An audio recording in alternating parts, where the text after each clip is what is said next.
News आ रही है। अपने पूर्व में बसे लेमान शहर को पुतिन के कब्जे से छीनने के बाद जेलेंस्की की सेना ने दक्षिण की तरफ कूच कर दिया है। वो खैरसॉन शहर की ओर तेजी से बढ़ रही है। खुद खैरसॉन में मौजूद रूस के अधिकारियों ने माना है कि यूक्रेन की सेना उनकी तरफ बढ़ रही है और खबर है कि खैरसॉन के आसपास के कुछ छोटे शहरों पर यूक्रेन ने कब्जा भी कर लिया है।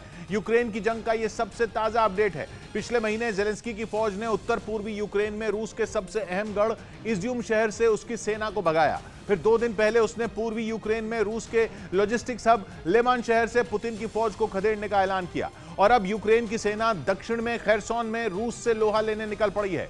मतलब यूक्रेन की जिन 3 दिशाओं में पुतिन का पलड़ा सबसे भारी था, यूक्रेन की फौज वहीं पुतिन पर सबसे दमदार वार कर रही है। साफ दिख रहा है कि बीच में जो यूक्रेन रूस की ताकतवर फौज और उसके दमदार हथियारों के सामने कमजोर पड़ गया था, वो अब एक्शन में आ गया है। वो पुतिन के कब्जे से अपनी एक ये भाई अपना खुद का सुपरमार्केट बना के महीने का 10 लाख कमा रहे हैं। हाँ, सिर्फ पैसे वाले नहीं, आप भी कर सकते हैं। फ्रीडम ऐप को अभी डाउनलोड कीजिए। इंच जमीन वापस लेने के लिए हर कीमत चुकाने को खड़ा हो गया है और उसी कड़ी में यूक्रेन की सेना का अगला टारगेट है उसके दक्षिण में बसा खैरसॉन।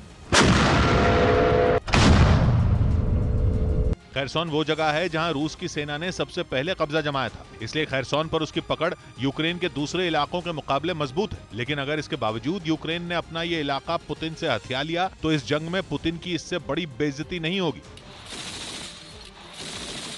खैरसॉन से सामने आए एक वीडियो में तो यूक्रेन के सैनिक बम धमाकों में बर्बाद हुई एक इमारत की छत पर अपने देश का झंडा फहराते हुए भी नजर आए। मतलब खैरसॉन में जल्द सीन पलटने वाला है। 2 दिन पहले व्लादिमीर जेलेंस्की के पूर्वी यूक्रेन के लेमान शहर पर कब्जे के ऐलान के बाद पुतिन के लिए यह खतरे की बहुत बड़ी घंटी है। सिर्फ इसलिए नहीं क्योंकि वहां सबसे पहले रूस की सेना ने अपने देश का झंडा फहराया था, बल्कि इसलिए भी कि खैरसॉन उन 4 इलाकों में शामिल है जहां रेफरेंडम कराकर बीते शुक्रवार को ही पुतिन ने उसे रूस का हिस्सा घोषित कर दिया था। अब अगर उस खैरसॉन पर ही फिर से जेलेंस्की का राज हो जाए तो इसका सीधा मतलब ये होगा कि पुतिन के पंजे से रूस की जमीन निकल गई।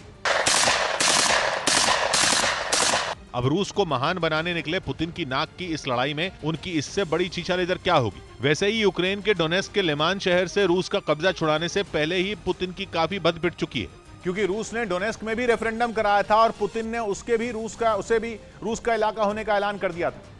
यूक्रेन ने उस रेफरेंडम को नहीं माना था, उसे फर्जी बताया था और अब जेलेंस्की बिल्कुल चुन चुन कर उन्हीं इलाकों को पुतिन से छीनने में लगे हैं जिन्हें पुतिन अपना बता चुके हैं।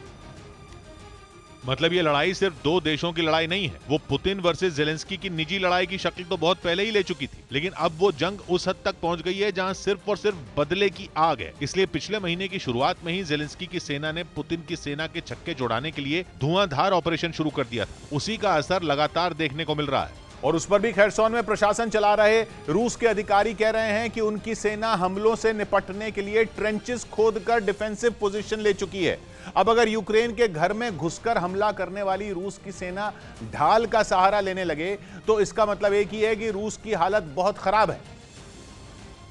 और ये हाल भी तब है जब कई रक्षा विशेषज्ञ ये कह रहे थे कि पुतिन का फोकस अभी सिर्फ और सिर्फ दक्षिणी यूक्रेन पर है। वो खैरसॉन को किसी भी कीमत पर अपनी मुट्ठी से निकलने देना नहीं चाहते। वो वहां अपना किला मजबूत करने में लगे हैं, इसलिए उन्हें डॉनबास और खार्किव में मिलते झटकों की उतनी फिक्र नहीं। लेकिन यूक्रेन की जंग का ये ताजा अपडेट पुतिन के पैरों तले जमीन खिसकाने वाला है। अगर खैरसॉन रूस के हाथ से गया तो ये सीधे सीधे पुतिन का प्लान फेल होगा।